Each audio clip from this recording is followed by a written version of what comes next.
I never thought 4 simple words could shatter my world so completely. "Mom, I'm shipping out."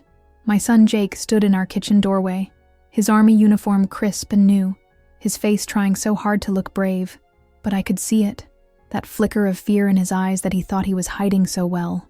The morning sun streamed through our Denver kitchen window, casting long shadows across the worn linoleum floor where Jake had taken his first steps 18 years ago. Now those same feet were about to carry him halfway around the world, to a place where mother's worst nightmares become daily reality.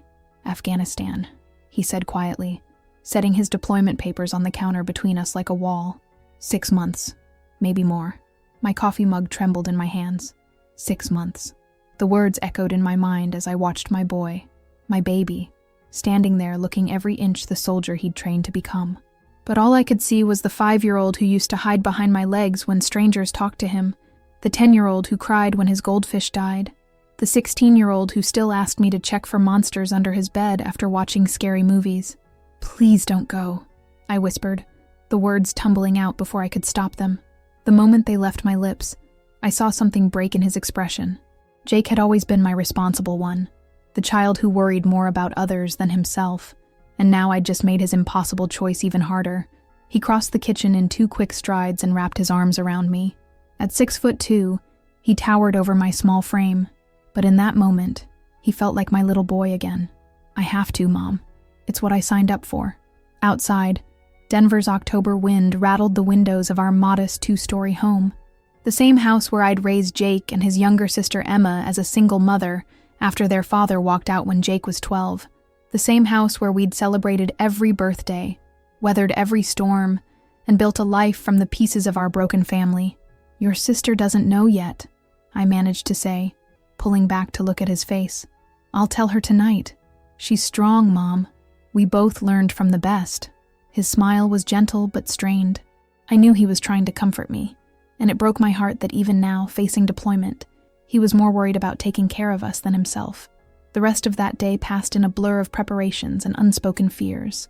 Emma, now 15 and fiercely independent like her brother, took the news with characteristic stoicism, but I caught her later that evening, sitting on Jake's bed, just staring at his packed duffel bag. "He's going to be okay," she said, without looking up when she heard me in the doorway. But her voice cracked just slightly on the word "okay," and I knew she was trying to convince herself as much as me. That night, I lay awake listening to the familiar sounds of our house settling, trying to memorize them.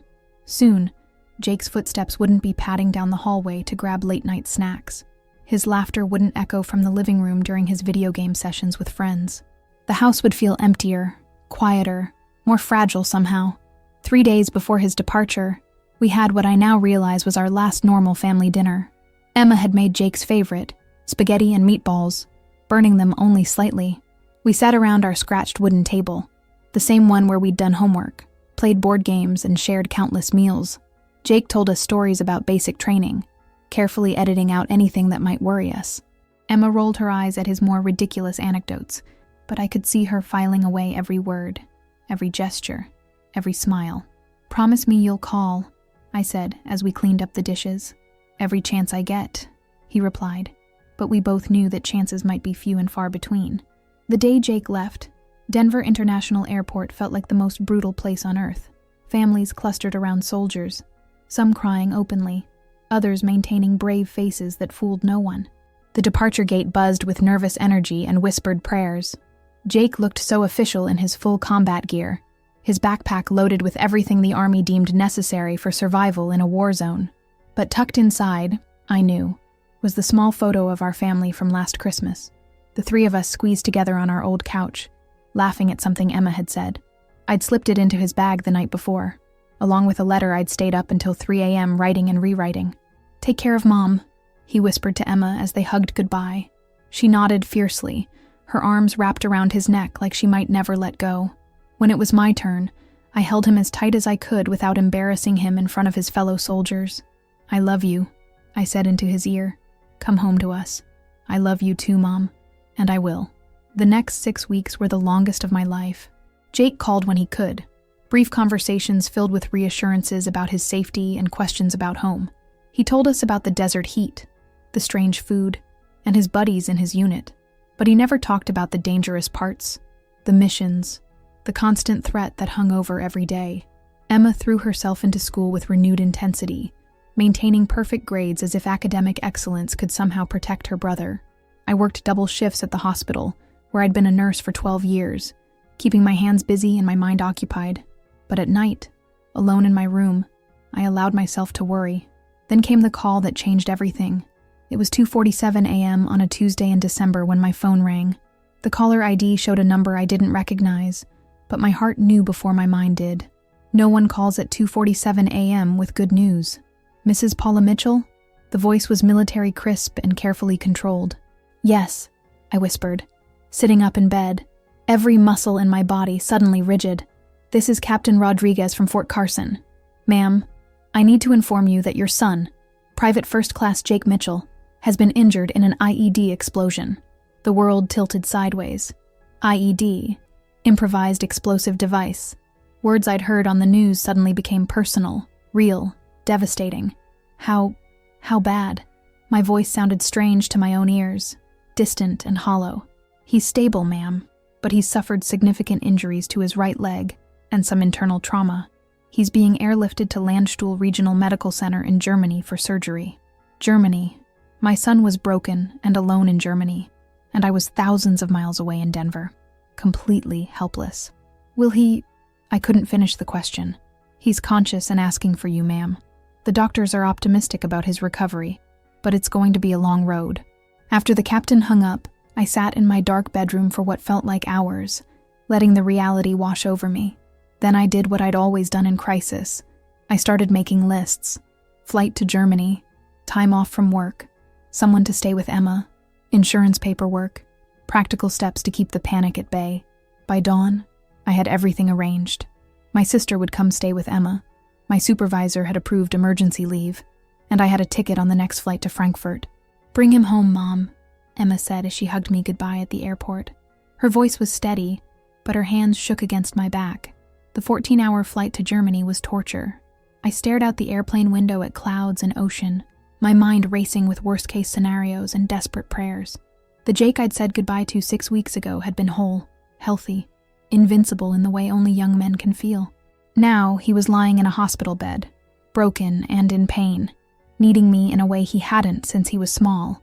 Landstuhl Regional Medical Center was unlike any hospital I'd ever seen. As a nurse, I was used to medical facilities, but this place had a different energy, urgent, efficient, and heavy with the weight of young lives hanging in the balance. Jake's room was in the intensive care unit, and nothing could have prepared me for seeing my strong, capable son, hooked up to machines and tubes. His right leg was elevated and heavily bandaged, his face pale but alert. When he saw me in the doorway, his eyes filled with tears he'd probably been holding back for days. "Hey, Mom," he said, his voice rough with emotion and pain medication. I crossed the room in 3 steps and carefully took his hand, mindful of the IV lines. "Hey, baby, I'm here now." For the first time since the explosion, Jake let himself cry. Not the stoic soldier tears of duty and honor, but the scared, hurt tears of a young man who needed his mother. I held his hand and stroked his hair while he told me what happened. The routine patrol that turned deadly in seconds. The terrifying moments when he couldn't feel his leg. The helicopter ride where he wasn't sure he'd make it home. "The doctors say I'll walk again," he said quietly. "But it's going to take a long time. Maybe a year of physical therapy. Maybe more." "Then that's what we'll do," I said simply. "However long it takes." The next week blurred together in a routine of hospital visits, consultations with doctors, and long conversations with Jake about his future. The Army would discharge him with full disability benefits. He could finish his degree on the GI Bill. Physical therapy would be covered. The practical pieces were falling into place, but the emotional healing would take much longer. Jake's unit commander, a weathered sergeant named Williams, visited on our 5th day. He brought letters from Jake's fellow soldiers and news from Afghanistan that Jake both wanted and dreaded to hear. "Your boy saved 3 lives that day," Sergeant Williams told me privately in the hospital corridor. "He saw the IED first and pushed his buddies out of the way, took the worst of the blast himself. He's a hero, ma'am, even if he won't see it that way." That night, I called Emma with an update on Jake's condition. She peppered me with medical questions. She'd been researching combat injuries and rehabilitation techniques obsessively since I left. "Tell him I love him," she said before we hung up. "And tell him his room is exactly the same. I haven't touched anything. He'll be home soon," I promised. Though soon felt relative when you were counting days, until you could hold your whole family together again. On our 7th day in Germany, Jake had his first major surgery to repair the damage to his leg. I spent 6 hours in the waiting room, pacing and praying and calling Emma every hour with non-updates. When the surgeon finally emerged, his news was cautiously optimistic. The surgery went well. We were able to save the leg and repair most of the damage. He'll need several more procedures, but he should regain full mobility with intensive physical therapy. Full mobility. The words felt like a miracle, but that night, as Jake lay recovering from surgery, he asked me the question I'd been dreading. "Mom, what if I'm never the same? What if I can't do the things I used to do?" I looked at my son, my brave, selfless, beautiful son who'd thrown himself between danger and his friends without hesitation, and I told him the truth. "Then we'll figure out what new things you can do. You're still Jake. You're still my son. You're still the person Emma looks up to and the man who saved 3 lives. The rest is just details we'll work out together." 3 weeks later, we finally flew home to Denver. Jake was in a wheelchair, his right leg still heavily bandaged and immobilized, but he was alive and healing and coming home. Emma met us at the airport with a sign that read, "Welcome home, hero," in her careful handwriting, and seeing her face light up when she spotted us was worth every minute of worry and fear. The first months of recovery were harder than any of us expected. Jake struggled with pain, with mobility, with the adjustment from soldier to patient. Some days were good. He'd joke with Emma, work diligently with his physical therapist, make plans for returning to college. Other days were dark, filled with phantom pain and frustration, and the kind of sadness that comes from having your life completely derailed. I took a leave of absence from work to become his full-time caregiver. Insurance covered the medical expenses, but they couldn't cover the emotional cost of watching your child suffer. I learned to help him with basic tasks he'd always done independently. I drove him to endless appointments. I held him when the nightmares came, the ones he thought he was hiding from Emma and me. Emma, meanwhile, became our family's anchor in ways I never expected. She researched Jake's condition obsessively, learned to help with his physical therapy exercises, and somehow maintained her grades while dealing with her own fear and worry. At 15, she was more mature and resilient than I'd given her credit for. The turning point came 4 months after Jake returned home.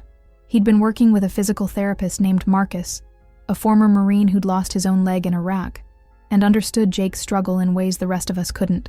Marcus pushed Jake harder than I was comfortable with, but he also gave him something I couldn't, the perspective of someone who'd walked this path before. "Your mom saved your life," Marcus told Jake one afternoon during therapy. I was sitting in the corner of the rehabilitation center, pretending to read a magazine while actually watching every painful step Jake took on his recovering leg. "What do you mean?" Jake asked, pausing in his exercises. "She dropped everything and flew to Germany when you needed her. She's been here every day for 4 months, helping you heal. But more than that, she's the reason you fought so hard to survive over there. You told me yourself you kept thinking about getting home to her and Emma. That's what kept you going when things got bad." That night, Jake and I had our first real conversation about what happened in Afghanistan. Not just the explosion, but the weeks of dangerous patrols, the constant fear, the moment when he realized he might not make it home. "I kept thinking about you and Emma," he admitted, "about how you'd raised us by yourself after Dad left, how hard you worked to give us everything we needed. I couldn't die over there and leave you alone." We were sitting on our back porch, the same porch where Jake had taken his first steps, where Emma had learned to ride a bike, where I'd sat countless nights worrying about raising 2 children on my own. The Denver skyline twinkled in the distance, and for the first time in months, everything felt peaceful. "You know what I realized?" Jake continued. "When I told you, please don't go that morning, I was actually asking you to stop me from leaving. I was scared, and I wanted my mom to make it okay. I wanted to," I said quietly, "more than anything. But you let me go anyway. You let me make my own choice, even though it was killing you. And then when I got hurt, you came and brought me home. You've been taking care of me my whole life, but I never really understood what that meant until now." 6 months after the explosion, Jake took his first unassisted steps across our living room. Emma and I cheered like he'd just won the Olympics. By his first anniversary, He was walking without any assistance and had started classes at the University of Colorado, studying to become a counselor for veterans with PTSD. Emma, now 16, had decided she wanted to become a doctor, inspired by watching her brother's recovery and seeing how medical professionals had saved his life. She still kept Jake's deployment photo on her desk, but now it was surrounded by pictures of our family together, whole, healed, and grateful. As for me, I learned that being a mother sometimes means letting go when every instinct tells you to hold tight. It means flying across the world when your child needs you. It means becoming strong enough to help someone else heal. And it means understanding that love isn't just about protecting your children from the world. Sometimes it's about helping them find their way back home when the world has broken them. Jake still has hard days. The physical scars have healed, but some wounds take longer. But he's building a new life, one step at a time, surrounded by the family that fought to bring him home. And every morning when I see him at our kitchen table, reading textbooks and planning his future, I'm reminded that sometimes the greatest sacrifice isn't letting someone go. It's being strong enough to help them find their way back.